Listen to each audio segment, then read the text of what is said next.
ایک بہن نے فرمایا کہ تعویذ لٹکانے والی جو حدیث ہے اس کے بارے میں ذرا بتا دیجئے۔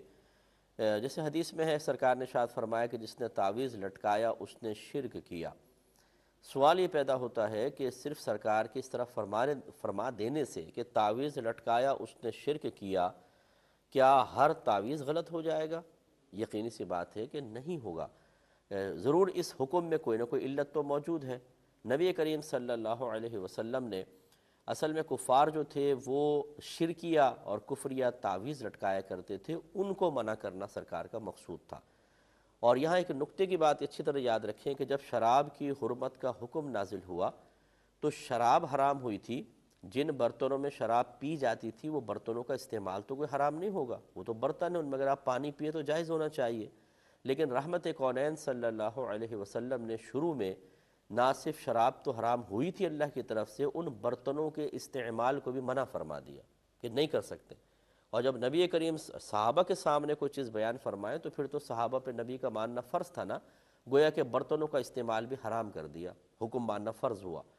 جب کچھ عرصہ گزر گیا، اور یہ کیا اس میں حکمت کیا تھی کہ اگر سرکار اجازت مرحمت فرما دیتے تو جب انسان کسی چیز کا اگر کوئی عادی ہو کوئی شخص، اور جس چیز کے ذریعے وہ اس ضرورت کو پورا کر رہا تھا وہ سامنے ہو، تو اس کا اس دوسری چیز کی طرف دھیان جانا لازم ہے۔ چنانچہ سرکار نے ان برتنوں کے استعمال کو بھی منع فرما دیا کہ کسی کی توجہ ان برتنوں کی وجہ سے شراب کی طرف نہ جائے، اور ایسا نہ ہو کہ تقاضائے نفسانی اتنا زیادہ ہو کہ انسان شراب پینے پہ مجبور ہو جائے۔ جب یہ دیکھا کہ شراب سے دوری کا بالکل ماحول بن چکا ہے اور طبیعتیں اس کے ترک پر بالکل راضی ہو چکی ہیں، اور یہ اس سے شراب کے معاملے میں مخالفت قلب میں راسخ ہو چکی ہے، سرکار نے پھر برتنوں کے استعمال کی اجازت مرحمت فرمائی۔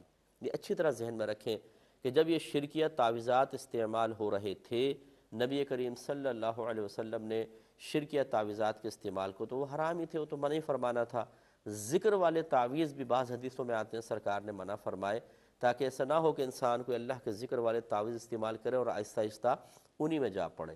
لیکن فی نفس ہی حقیقتاً اچھے اور پاکیزہ تعویذات کو منع کرنا مقصود ہی نہیں تھا۔ اصل تو ہے کفری اور شرکیہ کلمات پر مشتمل تعویذات۔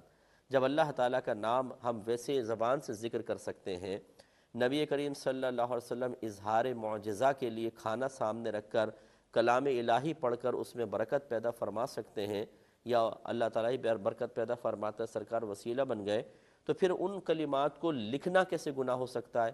پھر انہیں گلے میں لٹکانا کیسے گناہ ہو سکتا ہے؟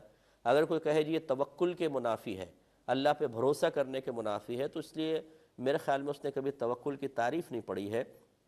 توکل کا مطلب ہوتا ہے کوشش کرنا اور انجام کو اللہ تبارک و تعالیٰ کے سپرد کر دینا، یعنی کوشش توکل کے منافی نہیں ہے۔ اور اگر کوشش کرنا توکل کے خلاف آپ مان لیں تو پھر تعویذ میں ہی کیوں، پھر دوا میں کیوں نہیں ہوتی؟ آپ ڈاکٹر کے پاس کیوں جاتے ہیں کہ اللہ پر توکل بھروسہ نہیں ہے آپ کو؟ دوا کیوں پیتے ہیں؟ اللہ پر کامل توکل بھروسہ کریں۔ جب وہاں پہ تمام تر کوشش کر کے آپ یہ کہتے ہیں جی ہم کوشش کر رہے ہیں، شفا دینا نہ دینا تو اللہ کے دست قدرت میں ہے، انجام کو ہم اللہ کے حوالے کر رہے ہیں، تو پھر تعویذات کے معاملے میں ایسا کیوں نہیں ہو سکتا؟ تو اس لیے خلاصہ کلام یہ ہے کہ جو نہیں پہننا چاہتا اس کی مرضی ہے، لیکن پاکیزہ کلمات پر مشتمل تعویذات استعمال کرنے میں شرعاً کوئی حرج نہیں ہے۔ اور نیت ہمیشہ یہ ہونی چاہیے، جو آپ ڈاکٹر کے پاس جاتے ہوئے یا دوا استعمال کرتے ہوئے بھی نیت حاضر رکھتے ہیں کہ نہ ڈاکٹر شفا دینے والا ہے نہ دوا شفا دینے والی ہے، شفا فقط میرا اللہ تبارک و تعالیٰ دے گا۔ ایسے اگر آپ گلے میں کوئی تعویذ لٹکا دیتے ہیں، یا تعویذ شفا دینے والا نہیں ہے، شفا دینے والی ذات میرے اللہ تبارک و تعالیٰ کی ہے، اللہ تعالیٰ نہ چاہے تو ہزاروں تعویذ لٹکا لیں کوئی فائدہ نہیں ہوگا، اور شفا دینا چاہے ایک بھی تعویذ نہ لٹکائیں اللہ تعالیٰ شفا عطا فرما دے گا۔ انگریزوں کو شفا حاصل نہیں ہوتی، وہ کون سے تعویذات استعمال کر رہے ہیں؟ تو خلاصہ کلام یہ ہے کہ اچھے پاکیزہ تعویذات جو پاکیزہ کلمات پر مشتمل ہوں، صحیح نیت کے ساتھ استعمال کرنے میں کوئی حرج نہیں ہے، اور اس میں شدت اور سختی کرنا یہ شریعت کے مزاج کے خلاف ہے، ایسا نہیں ہونا چاہیے۔ ایک یہ کہتے ہیں کہ کسی نے کہا کہ اللہ ہو کا ذکر نہ کریں کیونکہ ہو ویرانی کی علامت ہے۔ اب یہ میرے خیال میں میری جو سمجھ میں آ رہا ہے، یہ جو الو ہوتا ہے نا، الو یہ او کر کے آواز نکالتا ہے، رات میں کبھی آپ دیکھیں بیٹھا ہوتا ہے نا، ہو کر کے آواز نکلتی ہے، اور یہ اکثر الو ایسے مقامات پہ ہوتے ہیں جہاں ویرانی ہوتی ہے۔